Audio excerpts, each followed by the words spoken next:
Ang kapamilya aktres at singer na si Angeline Quinto nanganak na. Nito nga lamang Miyerkules August 14 ay isang magandang balita ang ibinahagi sa publiko ng aktres na si Angeline Quinto. Sa kanyang official Instagram account ay masaya nitong ibinahagi na siya ay nanganak na nga sa kanilang second baby ng kanyang non-showbiz husband na si Non-Rev Dequina.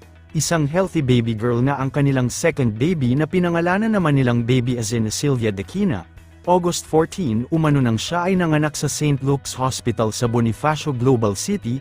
Super happy nga nilang masilayan mag-asawa ang kanilang second baby kung saan ay proud at masaya nilang ibinahagi sa kanilang social media accounts ang mga larawan ng kanilang family pictures.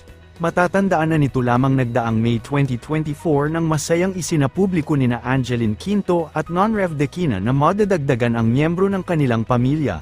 Matatandaan na nito lamang ding April kasalukuyang taon nang ikasal sila sa Quiapo Church sa Maynila.